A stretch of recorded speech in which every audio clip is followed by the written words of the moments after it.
What is up, fight fans? We got Glove Talk breaking down UFC 325 Volkanovski versus Diego Lopes 2 coming up here. Back-to-back numbered events here after, Patty Pimlet, Justin Gaethje, banger event. And, they're blessing us with another one, especially, on the Paramount. We get blessed on the Paramount. We're off the ESPN, Jose. So excited to see this one. Yeah, man. I mean, listen, I'm always happy when the UFC goes back to Australia. The fans are into it, man. The fights usually bang. We got a good mix, right? We got the road to the UFC finals and the early prelims. We got a good mix of interesting fights in the top of the prelims. The main card, I think, bangs as well. And then you got the top, Alexander Volkanovski and Diego Lopes headlining this, man. The last fight was a really fun fight to watch. Now with a full camp, we get to see can Diego Lopes do the job and dethrone Alexander Volkanovski, or does Volk still got a couple more in him? So I'm excited to break down this card, man. Yeah, so I guess we can start to the road to the UFC finals here in early prelims. And the first one we had Aaron Tao versus Namursai Batbayar. Oh my God, I'm about to Now start you all these got names. it. Hey, Hey, hey. we got Aaron Tao here. He's a city kickboxing product, so he trains with Dan Hooker, Adesanya, stuff like that. Getting some momentum here in his contender series run. Good, grounded, and crisp on the feet, man. And then against Nasarari Battlebar, a Mongolian flyweight, and he gets a lot of finishes. Really offensive, really offensive fighter, and it's gonna be a great fight, man. We'll see probably a lot of striking in this fight, probably some wrestling, but probably a primarily striking fight. I'm gonna go with Aaron Tao. He's got city kickboxing behind his back, so but he's probably got to deal with a lot of power and Take him to deep waters, right? Because Tao is a very much a pressure guy. But these Mongolian and Kazakhstani guys have been selling me lately. And also respect to Tao's tattoo on his face. I'm gonna take Aaron Tao in this fight, man. I think training out city listen, training out city kickboxing, man. Those guys, they train to fight hard, right? They train to go into deep waters. They train with bigger guys all the time. Uh, I like him a lot, man. I think coming out of that camp, you always can trust that those guys are tough as nails, and for Bat Buyer, yeah, he's 9-1 coming into this, man. Not a lot of big names on that record though, so this is gonna be a fun fight to start the card. I think I'll take Aaron Tao, man. Listen, I wouldn't mind seeing a guy with like that on his face keep winning fights in the UFC and yeah, getting more screen time, man. I want to get promoted. he got he got that goddamn Pocahontas fucking ritual on his face. God damn, what is that shit? That boy look like he tattooed himself into Bane or some Yeah, shit. I don't know. Cedric Dumas. Yeah, Boo Gang, Cedric Dumas. We don't need you anymore, man. You're good. Yeah, going to the next one. Fun. We got Sulian Grongbo versus Lawrence Louis. Sulian Grongbo, God young fighter from China, damn. very quick striking and aggressive. Why is this shit not loading? It's because of the fucking name. There we go. Should finally loaded. Against Lawrence Louis, a younger fighter here. Lawrence Louis from New Zealand, bantamweight. Two wins in the road to UFC, and he's strong all around here. So it's gonna be an athletic bantamweight clash, and there's gonna be a lot of grappling. I feel like, and it's gonna be a high paced fight. I'm gonna go with Lawrence Louis because I just feel like he's more well rounded for this fight, and he's fighting in the home turf, so that little boost he's gonna get. So I'm gonna go with Lawrence Louis.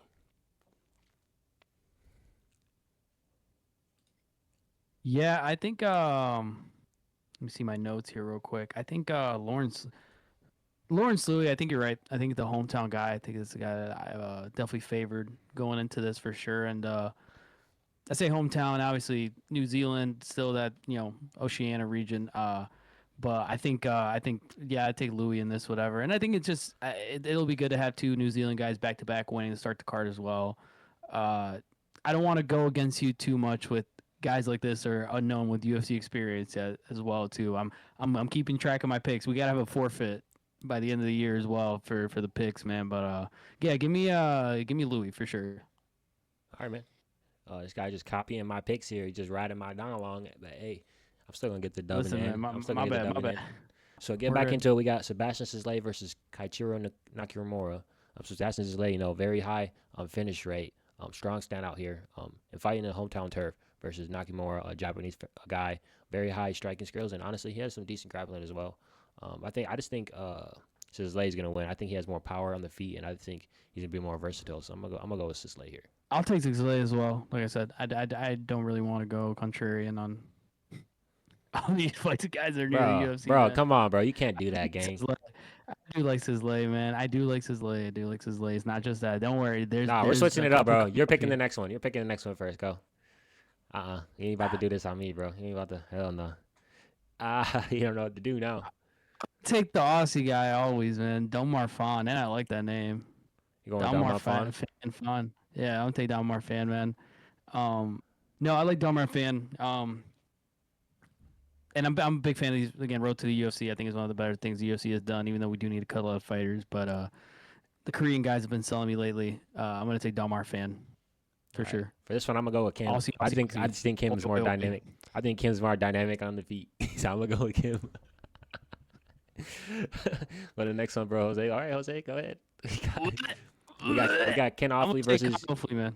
Come on, bro. Come on. You gotta pronounce it. You gotta announce the fight, bro. You can't just pick. You gotta be like, we got this No, guy listen. versus All right, so we got Khan Hopefully versus Yiza. Khan Hopefully has shown some potential, but he's one of those muscular guys that just ends up selling. Is he the one? He got the backpack win the last fight, right? Yeah, he backpacked. I forgot who he backpacked. It was on the Brazil card, the Fight Night Brazil card. He backpacked the guy in. Ricardo Ramos. Yes, because that was a big upset pick for a lot of people. And then Yiza, whatever his name. What was his last fight? You can pull that up for me. 'Cause I remember we. Wilson. Yeah, yeah, And he got lost. He got yeah. I lost. He listen. lost a decision to Santos. So. Yeah, I mean, I'm gonna take Con Hopefully. I think first off, fighting at home is big for Con Hopefully. I do like Con Hopefully the way he fights, man.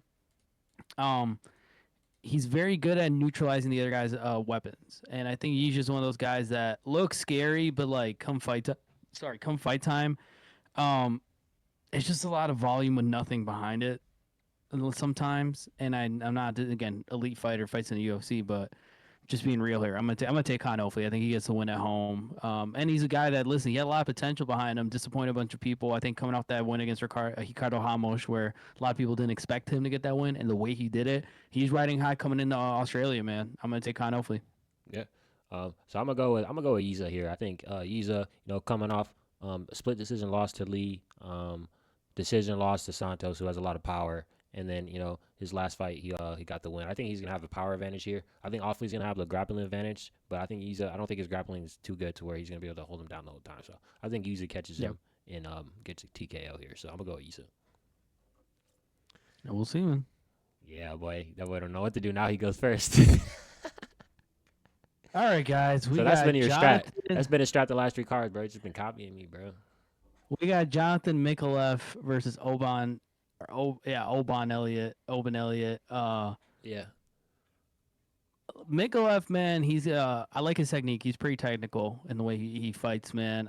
But Oban Elliott, tough as nails, Welsh guy, man. Those British Isles guys, you can always put him in for a scrap. Mikalev is the guy that I think a lot of people really are expecting more out of.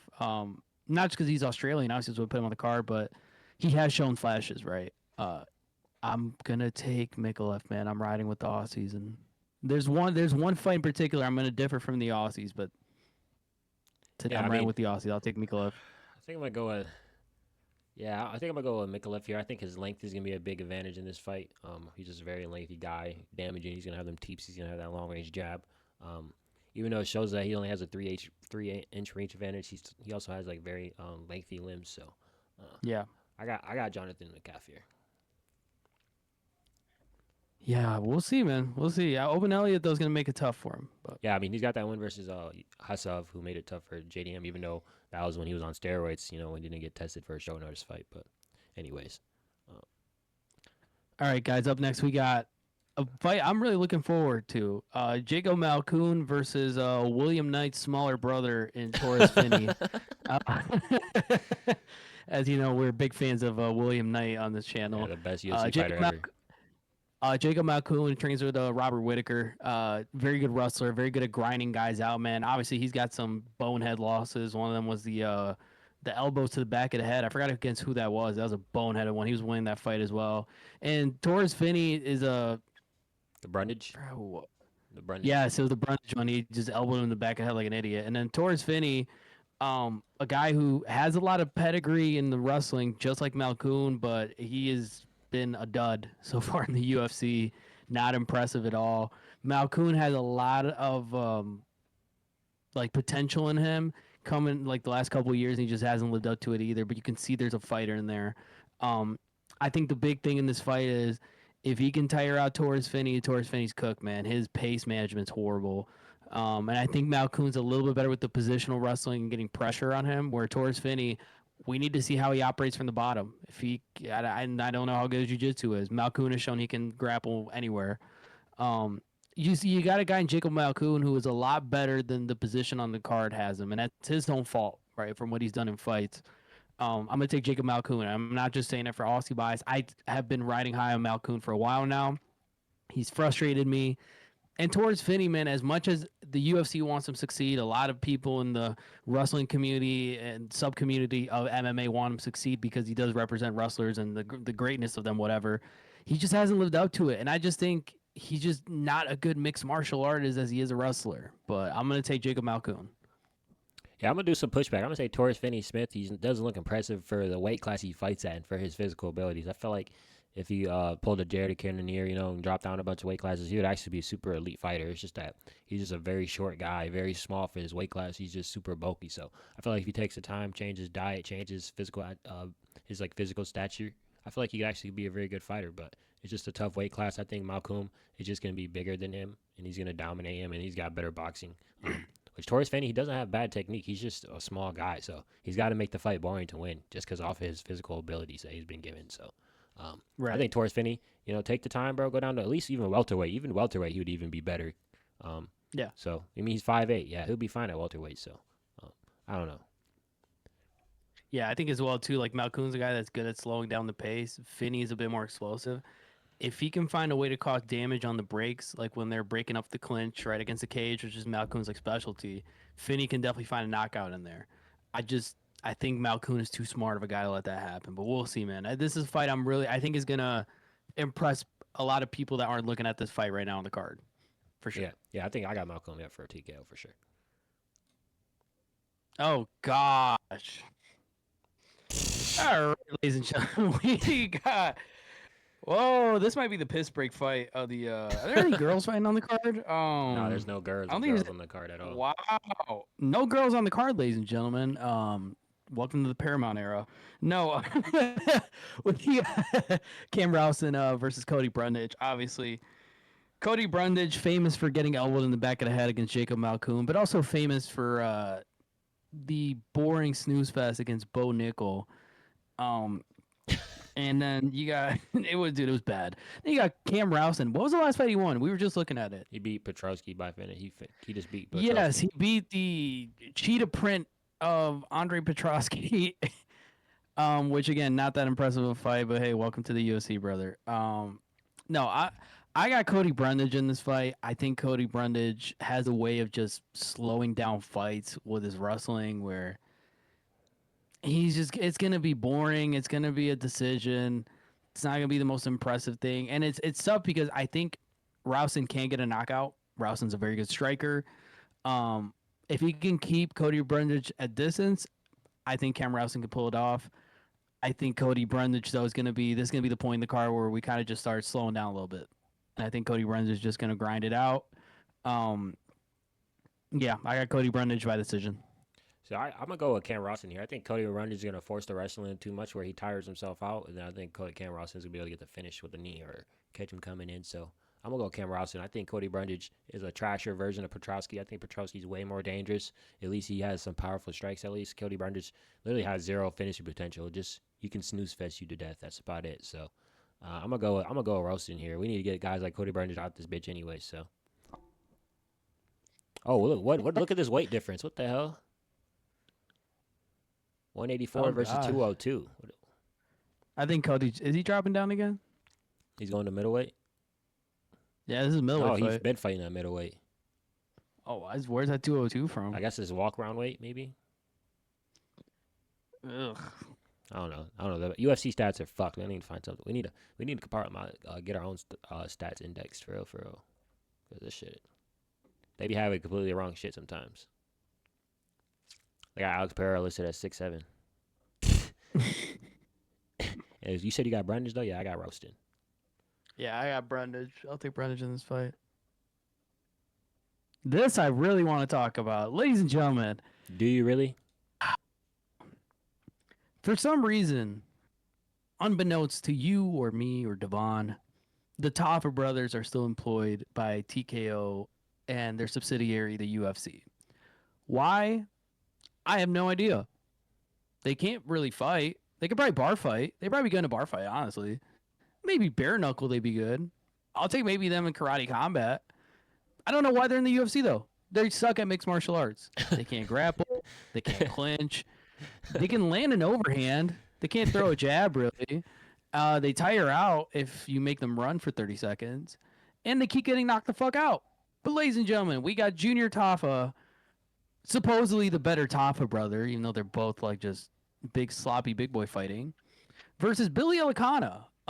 Yeah, Junior Taffa coming off a loss to the good Walker brother, Tuco Tucos, and then beat Hafaz, which. Then you got Billy Elicana coming off that impressive win against slips my Christian, the Brazilian guy that was 6'7". Yeah, That was but an he impressive fight though. Elicana fucking looked really good in that Yao Ming. fight. He fought Yao Ming, bro. Holy shit.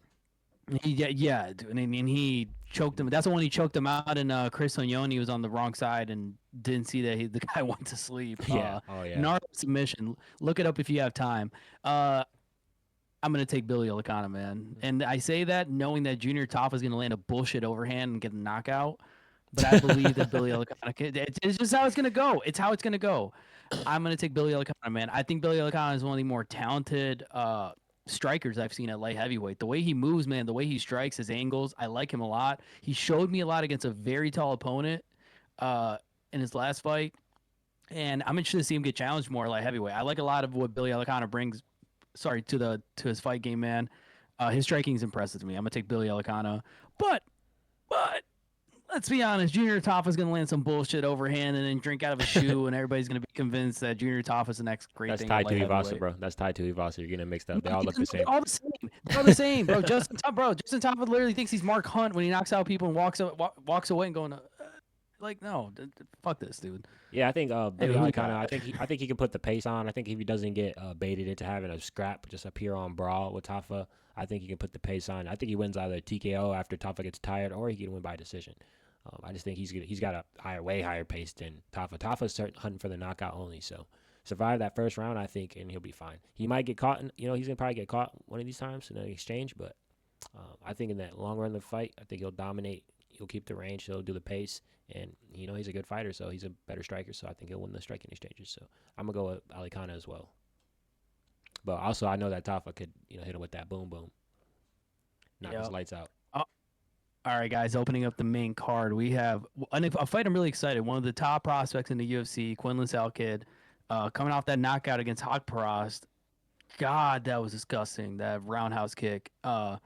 Against a proven tough warrior of the octagon and Jamie Malarkey, a guy who, It won't let me. Jesus, I don't know what he's made out of, man, but like, It won't let me freaking click it, bro. Let me. well, listen, they may have left ESPN, but the ESPN didn't leave the UFC, that's for sure, because God, this website sucks. Man, Um, but no, Jamie Malarkey, man, a great test for Quinlan Salkid. Shout out to Hunter, Sean Shelby, all the guys in the UFC, like the matchmaking. This is a great fight to book. Put it on the main card.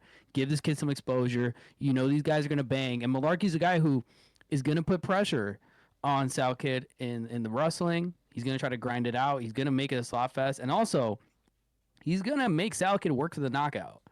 Like Malarkey's not a guy you can just put out. And I think this is good though because Malarkey struggles with early pressure. Salkid is a guy that's just pure pressure. He's fast, aggressive. Obviously, right, we need to see other areas of his game be tested. We might see that. That being said, I'm riding the Quinlan Salkid train, man. Give me Quinlan Salkid, man.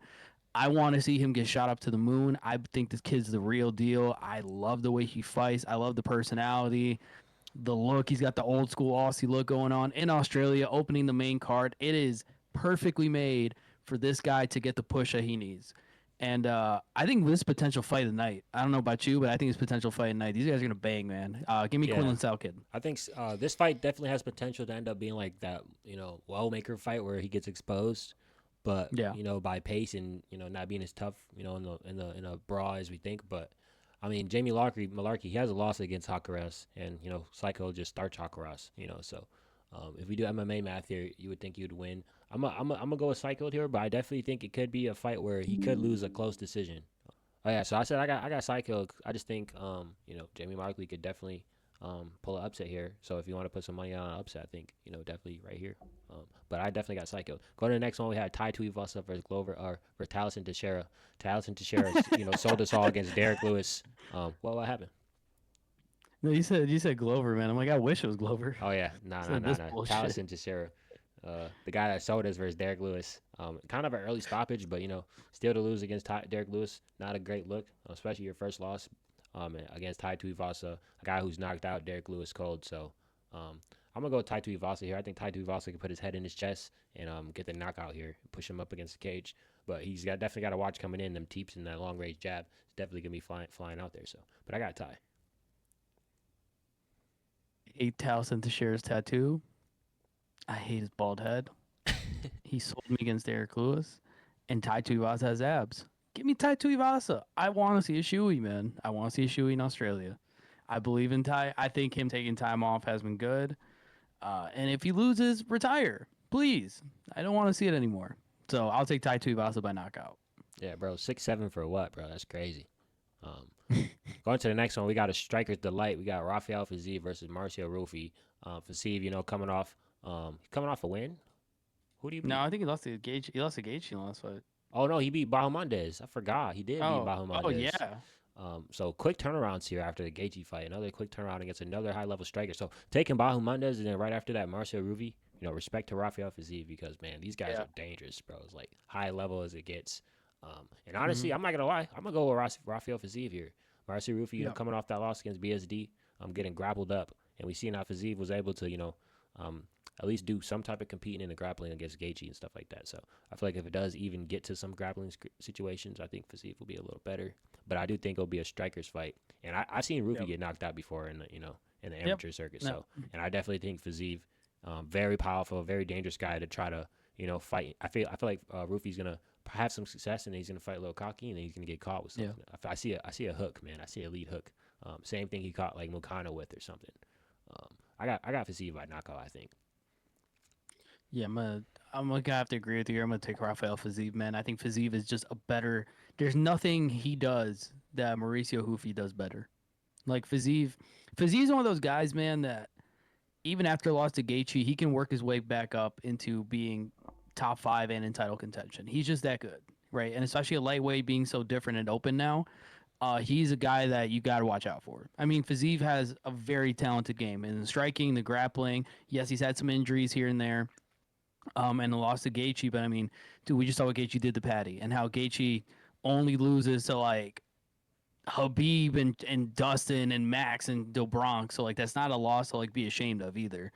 Um, Fiziev is just gonna be one of those guys that slowly is gonna become like the next of the crop that's in the top 5 at lightweight. I think Mauricio Hufi got fraud checked real bad against BSD, man. His striking, BSD did not respect him at all. He didn't make BSD respect him, and he got destroyed in the grappling. I mean, let's be honest. First off, Hufi looks small for 155. He looks very small for 155 in the cage, and I think he's just the worst of the fighting nerds, right?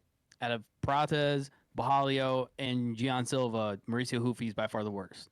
I might even put a little Jay Juk above Mauricio Hufi sometimes. Um, it's just frustrating, man.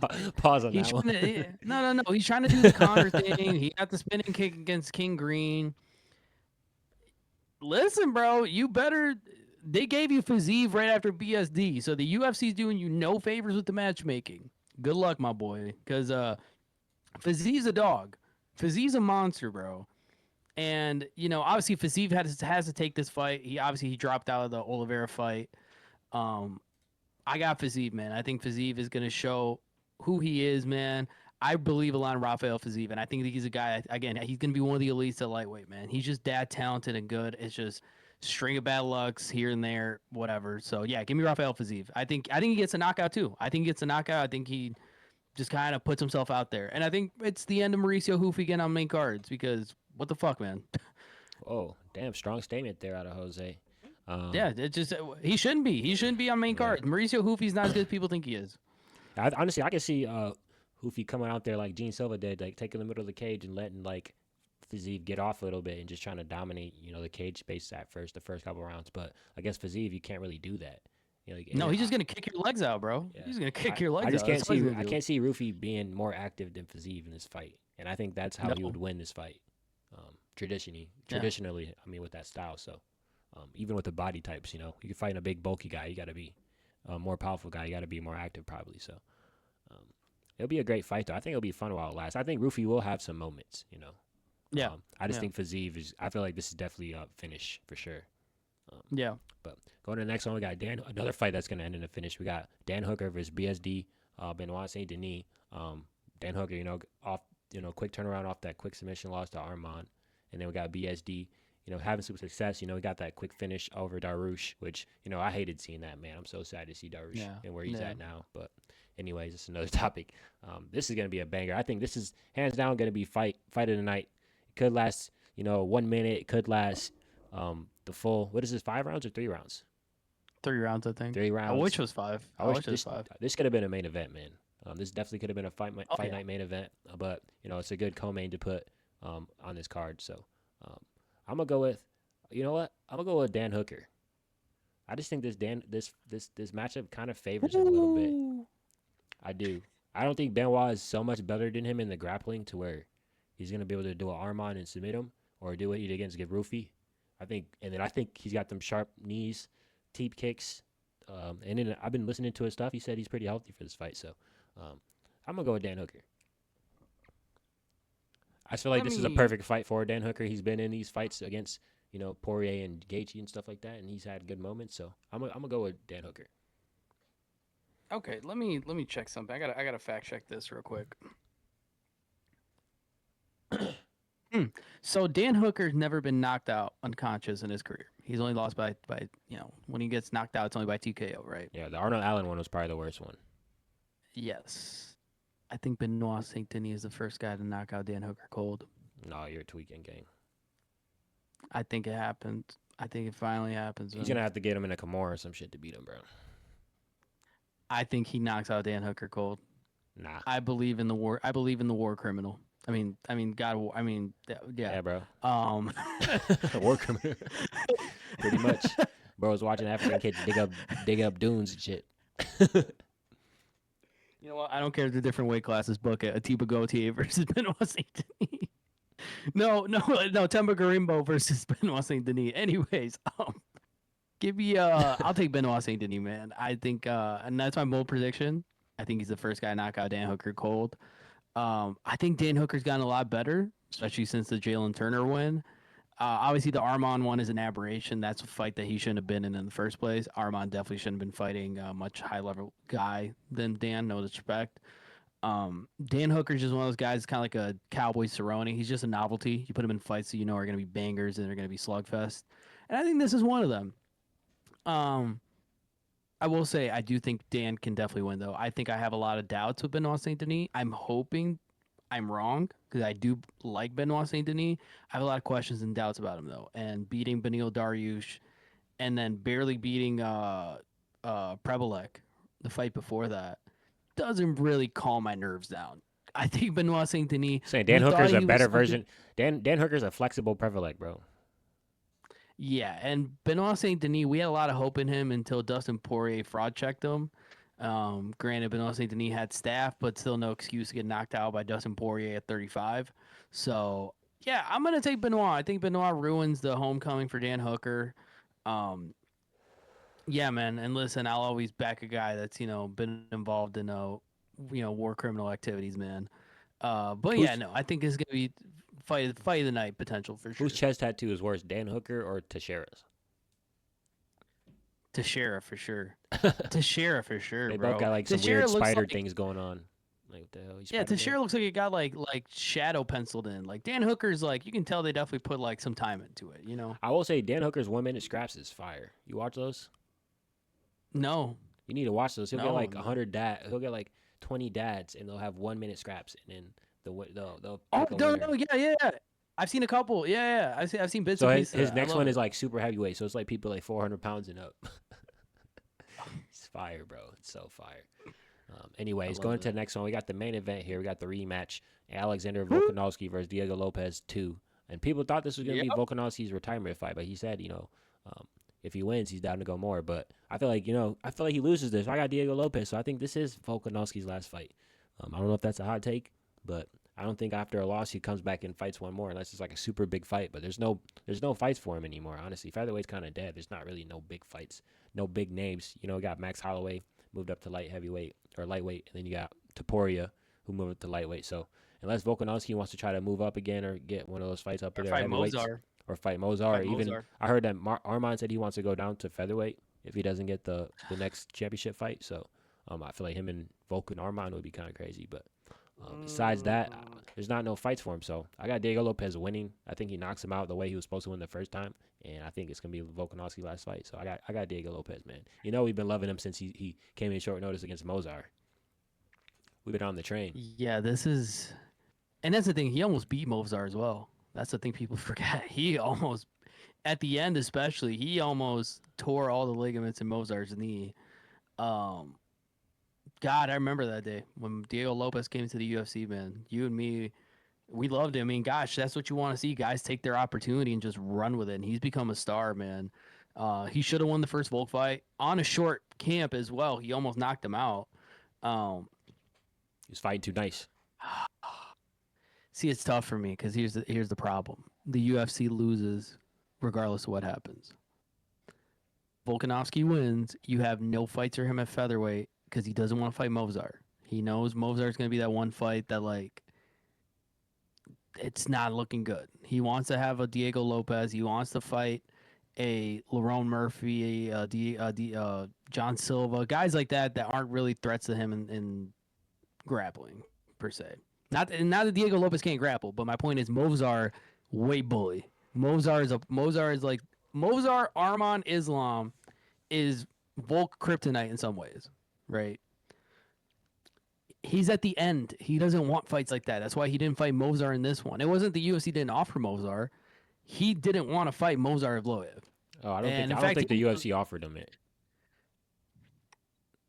well, but that's the thing. They didn't offer him it because he came out and said he didn't want it in the first place. And the UFC knows they got to do what Volk wants at featherweight because the only reason Volk is champion is because Ilya went up I don't think so. to But 55. they're not listening to Volk that much, bro. They don't care about what Volk got to say, He bro. sells. He sells. He sells. And none of He them sells pay per sells. view. That's why they got off pay per view model because none of them sell. No, but that's the thing. He's one of their biggest names, and he's fighting in Australia. He's not going to fight Mozart in Australia. He's just not. And the UFC was smart not to book Mozart in Australia against him. And nobody else was going to fight in Australia. You can't book Izzy in Australia to main event because he's not a champion. You don't have anybody else. You got to do Volkanovski. It made sense for the promotion to do Diego Lopez Volk. It's a fun fight. Diego Lopez is gonna. It's a fun character. He's like a Paddy Pimblett but better, a featherweight. Um, just a really quirky character who's a really good fighter, a fun fighter. Um, if Diego Lopez wins, the UFC loses as well because then who do you have Diego Lopez fight? Mozart? Mozart in a rematch. That's a banger fight, bro. I would see You're that. looking at it like a You want to casual, see bro. that? You got to look at the matchups. That's a banger fight, That's bro. the thing. It's a banger fight to us, the hardcore fans. To the casuals, it's like, how do I sell you? Unless I make it a co-main event on a bigger card, how do I sell you Diego Lopez versus Mozart Evloev? It's tough, right? It's tough. So, but either way, I'm gonna take Diego Lopez. I think Diego Lopez gets the job done. He's consistently gotten better and better every fight, minus the second round against Gian Silva, even though he won. But we'll see. Please cover your chin, sir. I got Diego Lopez, right? And I think Volkanovski, he's got to retire, man. I love Volkanovski. I don't want him to go on a BJ Penn run where he kind of goes too far, too long. Like, no, just retire while you're near the top. One of the greatest of all time, probably the greatest featherweight of all time. Yeah, no, I got Diego Lopez, and then we'll see what happens. I think it's going to be a lot of interesting opportunities, interesting names at featherweight, at least in the top five. After that, it gets a little spooky, but good start to the Paramount era, though. I'm happy that they got this back to back with the Patty Gaethje card. Yeah, I think if Volk wins, he goes on and does the Mozart fight and the Lerone fight if it comes in. But I think if Diego wins, they're gonna probably go straight to Mozart. Um, so and I don't know what happens after that. I don't know. We'll see. They might even matchmake Mozart and Lerone before we even figure that out. So we'll see.